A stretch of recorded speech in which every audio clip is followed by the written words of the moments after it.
Today, we're talking about more celebrities getting stuff thrown at them, though Cardi B throwing her microphone back, battery charges now being investigated, police drawing their guns on a car full of criminals that turned out to be something else, Russia's threatening nuclear war. We're gonna talk about all that and so much more on today's brand new Philip DeFranco show, your daily dive into the news. So buckle up, you beautiful bastards, hit that like button, and let's just jump into it. Starting with this news about Texas police pulling over this family of criminal masterminds who were driving a stolen car, and that leading to a standoff more intense than any of them expected that morning. Unlock your car, slowly exit the vehicle. Face away from us. Leave your hands outside the car. We know there is a gun in there.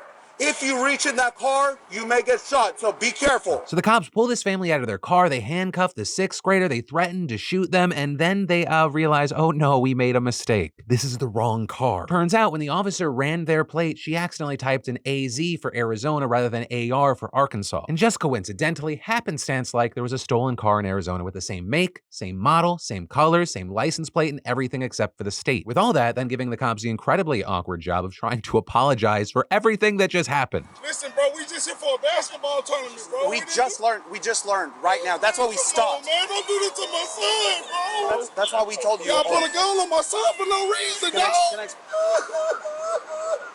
sorry, brother. Now, after all this, the police department opened up an incident review to figure out what actually went wrong and has so far chalked it up to an honest mistake. But, mistake or not, for that family, it was an experience that left them utterly traumatized. And then, stop throwing things at people. Why have we had to repeat that sentence so much over the past year? If you're playing dodgeball, yeah, chuck that thing. If you're going to a concert and then throwing something at the person you paid to see, why? With the most recent example of this seeming to be Cardi B, but also now there's much more to the story. Because there's a video of Cardi B seemingly tired of the bullshit, with a video going viral of Cardi chucking her microphone at a fan after they threw their drink at her this weekend. Though, I will say from the other angle, so funny. You see who appears to be the fan apologizing after the microphones hurled at her, with some seeing that apology as her fucking around and finding out and like not wanting any of the smoke, whereas you had others saying, oh, this shows that this was an accident or that there's something else going on. And actually with that, we've seen some outlets reporting that Cardi had actually asked the crowd to splash her with water to cool off in the heat. But there, it isn't clear if that was before or after the fan emptied their drink onto the stage, or if there had been any thought into, oh, I'm not gonna get splashed with just cold drinks, but also pelted with hard ice. So you had TMZ reporting it was before the drink was tossed. But in general, a lot of the conversation has come back to fans throwing things at celebrities and the danger that presents. With other massive artists like Billie Eilish also speaking on this recently, saying to The Hollywood Reporter, I've been getting hit on stage with things for like literally 6 years. I don't know why this is like new. People just get excited and it can be dangerous. But also adding, I have mixed feelings about it because when you're up there, it blows. But you know it's out of love and they're just trying to give you something. You're in a vulnerable position, right? And that really touching on, this is not a new problem, but something that's just gotten a lot of attention lately. I mean, it's been happening so long and it's been growing so much, it's forced artists like Harry Styles to develop superhuman-like powers to dodge and catch objects. And while many artists have reacted strongly to having things thrown at them on stage, in Cardi's case, there actually may be more to the reaction. Because according to TMZ, the microphone hit both the fan who threw the drink and someone next to them, and reportedly, one of them actually went to the police, which makes Cardi B a suspect in a battery case. And so with all that, I gotta ask, what are your thoughts here? Do you see this as kind of more of the same? Is it a lot more messy? Also, what do you think should happen? A lot to talk about with this one. And then, over 500 days after Russia invaded Ukraine, the chickens are coming home to roost. Because early Sunday morning, 3 Ukrainian drones came in for an assault on Moscow, with air defenses shooting down the first in the surrounding region. But the other two breached the capital city's business district, where they reportedly jammed and crashed into office buildings, with video even capturing the moment one of the collisions occurred.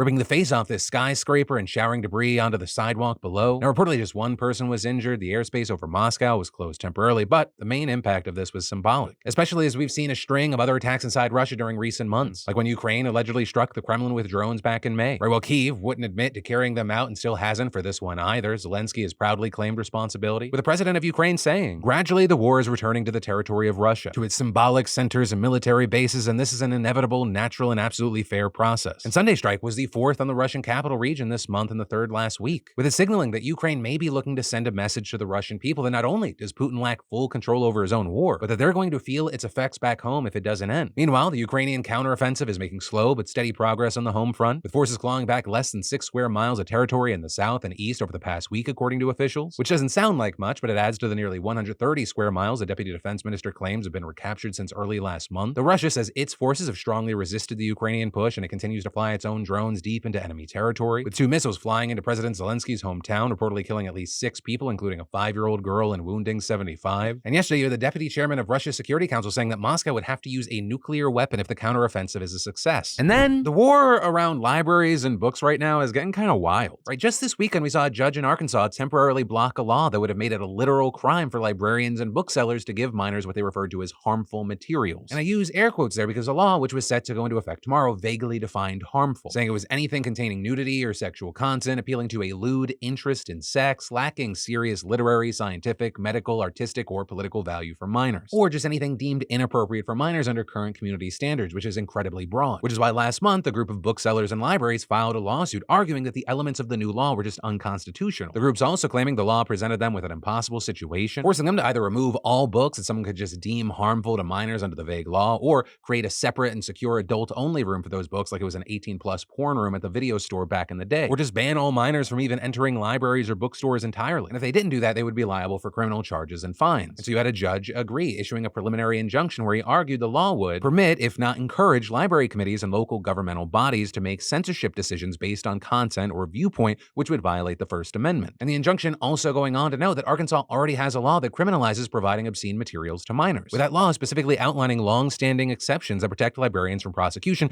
as long as they were acting within the scope of their regular employment duties. Beyond that, the judge also agreed with the plaintiff's argument that the law's definition of harmful was just too vague. And while for some, it might be easy to go, well, this is just one state, this is Arkansas, it's important to understand this is just one state of many where we're seeing conservatives trying to ban and restrict access to books. And in some places, they're finding really unique ways of doing this. Like recently, Texas's largest public school district in the state, Houston Independent School District, announced that it was eliminating school librarians at 28 schools, and instead converting the libraries there to discipline centers for kids with behavior problems. And while this move is going to apply to 28 different schools, the district also said an additional 57 schools would be assessed on a case-by-case basis. And that plan, as you'd expect, has already been criticized by top leaders in Houston. And among the critics, you have the city's mayor, Sylvester Turner, who called on education officials to reverse this decision. You cannot have a situation where you're closing libraries for some schools in certain neighborhoods, and there are other neighborhoods where there are libraries fully equipped. What the hell are you doing? And then sleep. It is quite possibly the best thing ever, but only when you actually get it. You know, busy with work, kids, life's typical stressors, I don't always sleep well. And that's even when I get to bed on time, but that's also where today's fantastic sponsor comes in, Beam. By now, you've heard me talk about Beam's delicious hot cocoa with 5 natural ingredients to put me right to sleep and help me wake up feeling amazing. And I love that they're always coming out with new flavors like their new mint chip dream powder. And not only is it delicious, it contains 5 powerful natural sleep promoting ingredients like nano hemp, reishi mushroom extract, magnesium, L-theanine, and melatonin, with a third-party lab tested containing no THC and trusted by top athletes to help them get their best sleep and recovery. And if you're finding the sleep that you're getting to be lacking, Beam's Dream Powder is for you. Just go to shopbeam.com/DeFranco and use code DeFranco to get 35% off your first month subscription. I'm hooked on it. I know you will be too. So remember, that is shopbeam.com/DeFranco and use code DeFranco to let them know we sent you. And then, well, it's been very documented that Donald Trump has a lot of legal troubles right now. It's actually the money troubles connected to that has a number of Republicans divided. Because as it turns out, Donald Trump's Political Action Committee has spent more than $40 million on legal expenses for him and others just in the first half of 2023. With efforts being shared by people familiar with the matter to the Washington Post, those sources have since relayed the same information to other outlets. And according to the sources, Trump's PAC, Save America, is expected to report the expenses in an FEC filing today. Though as of recording, the disclosure has not officially been filed. But the Post says that this expected filing is more than any other expense the PAC has incurred during Trump's 2024 presidential campaign, and according to federal filings from earlier this month, more than Trump's campaign raised in the second quarter of 2023. And the legal costs just for the first half of the year are more than double the $16 million the group spent on legal fees for all of 2022. Now, as far as who's receiving this legal aid, Trump advisors told the Post that the PAC is helping pay for almost anyone drawn into the investigations who requests help from the former president and his advisors. And a very key thing here is that most of the money that the PAC raises comes from small dollar contributions by Trump supporters across the country, with the outlet also noting that much of the money it is using to pay for legal bills was raised on false claims that the 2020 election was stolen. The sources also say the legal financing has raised questions from prosecutors about possible conflicts of interest between Trump and witnesses. And beyond that, the Post has also previously reported that the fundraising and creation of the Save America PAC is under investigation, though notably it has not officially been accused of any wrongdoing yet. But again, to go back, this PAC giving so much money, and especially money primarily raised from small dollar contributions, has divided conservatives, with some arguing, this is just a concerted effort to drain money from Trump and his allies so that he has far less money to spend in 2024 than Democrats. But then you also had others hitting back at that, including big conservative names like Tomi Lahren, who responded to that post saying, "I get it, but don't you find it a little worrisome his campaign is using money from small dollar donors to fund his legal legal battles. This concerns me. But regardless of the opinions and feelings connected to that have people divided, what is clear is that many legal battles involving Trump and his cronies have put a massive strain on the pack. Because the same day the Post published its report on legal spending, the New York Times also reported that Save America has faced such staggering costs this year that it requested a refund on a $60 million contribution it made to another group supporting the Republican frontrunner. Just yesterday, you had the Times also reporting that the legal expenses here are so staggering that Trump's team is now creating a totally separate legal defense fund for him and his allies. And that also makes sense because Trump's advisors told the Post that they expected the cost of providing legal help to keep growing as probes continue and trials begin. And then, it's a generally understood thing that the uber wealthy live a completely different life. They have different opportunities, they have different punishments, and that's kind of like me reporting that water is wet. But when you deep dive into some of the specifics of certain situations, it's absolutely wild. For example, if you're arrested for a crime, you might be granted bail unless the judge deems that you're a flight risk or a danger to the community. And even there are different lived experiences, whether you're poor, middle class, what the bail is. And if you don't get it or you're not able to make bail, you're gonna have to wait behind bars for your day in court. That is, unless you're so filthy fucking rich, you can actually transform your multi-million-dollar home into a jail cell. Because then all you gotta do is persuade the judge to say, hey, I'm not a flight risk because I'm physically not able to leave my home. And we're not talking about a hypothetical situation. We're talking about what happened with defense contractor Leonard Glenn Francis, more commonly known as Fat Leonard. Because Leonard, he bribed Navy officials not just with cash, but also sex workers, cigars, even some Spanish suckling pigs. And in return, they steered their ships into ports managed by his company where he overcharged them for refueling and other services, which made him millions of dollars. And all that leading to 2015, where he pled guilty to his crimes, and while awaiting sentencing, he spent the first couple of years in prison. But then in 2018, a kidney cancer diagnosis got him released on medical furlough, and he appeased the judge's flight risk concerns by paying for his own private security, who he promised would keep him confined around the clock with an ankle bracelet at a San Diego mansion as well as 2 other luxury homes. And specifically with the most recent home, we're talking about a 5-bedroom, 7-bath fortress in a gated community where he lived with his family and an English bulldog. And to give you some context about how he was living, at one of his places, according to a former guard, that Leonard's staff prepared so much food for him that uneaten meals filled 2 or 3 trash bags every day. Another former guard recalling he had packages coming from Amazon all day long. Sometimes it would be couches, all kinds of furniture, books. Every morning I would show back up at the garage and there would just be boxes in there. So unsurprisingly, in this situation, he found ways to wriggle out of the court's security requirements, with him stationing his personal guards in windowless garages and ensuring that there were no night patrols and no visitors logs. And then late last year, just weeks before his sentencing, he cut off his ankle bracelet and escaped, fleeing to Mexico, then Cuba, then Venezuela, where he was ultimately caught and arrested before he could get to Russia. And so in the wake of all this, you had people beginning to scrutinize his cushy, lax house arrest, and specifically his private guards. Right, one former guard said he was hired by one of Leonard's doctors for $10,000 a month, adding that he was initially rigorous about sticking to protocols, but after several months, he just stopped keeping logs of who came and when. Also, even though Leonard was prohibited from accessing the internet, he had an iPad and a computer, with it seeming like pretrial services officers just didn't care. Also, a guard was convicted of felony theft back in 2001, yet he told Insider no one asked about it when he was being hired. And although Fat Leonard's the only one to have escaped, Insider counted at least 13 defendants who have been released on similar conditions since 2007, or specifically meaning they were a flight risk, but judges put them on house arrest anyway because they could afford private security. And if you look into this, you find that this whole trend began back in the 1990s, with that being around when the invention of ankle bracelets made house arrest a popular alternative to jail, with the private guards often being ex-detectives or FBI agents who can cost as much as $200 per hour. And as far as how the judges justified this, you had one explaining, there are many defendants who are too poor to afford even the most modest of bail bonds or financial conditions of release. This is a serious flaw in our system, but it is not a reason to deny a constitutional right to someone who, for whatever reason, can provide reasonable assurances against flight. Right? And basically with that saying, the real injustice here isn't that rich people get released, but rather that poor people don't. And so you have others arguing if rich defendants are willing to foot the bill for their own security, then the public should be happy that it saves them money. Plus, defenders of the system point out that when it's done right, these defendants aren't exactly living a life of luxury. For examples there, you just have to look at Mark Dreyer. He was arrested in a $400 million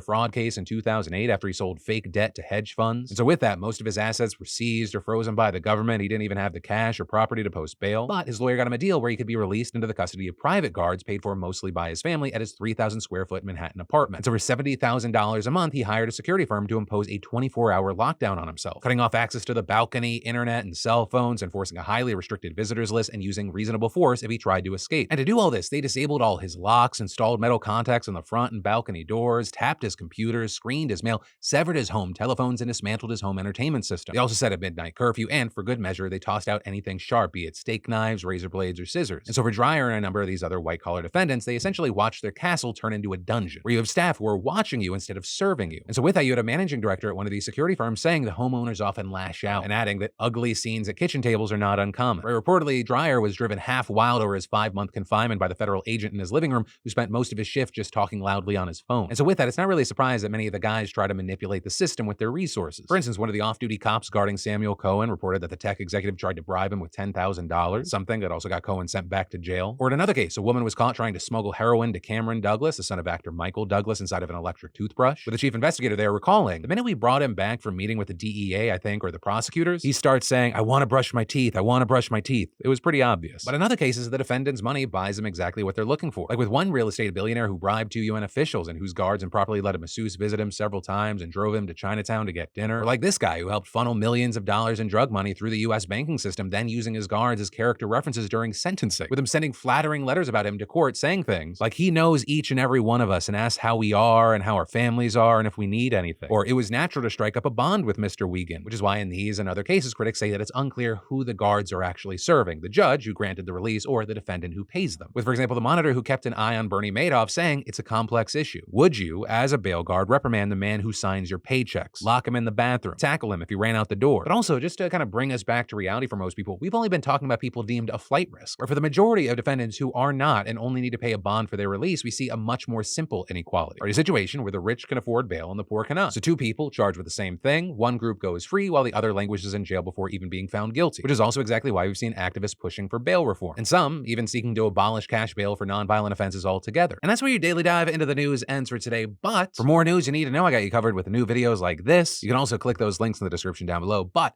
as always, my name's Philip DeFranco. You've just been filled in. I love yo faces, and I'll see you right back here tomorrow.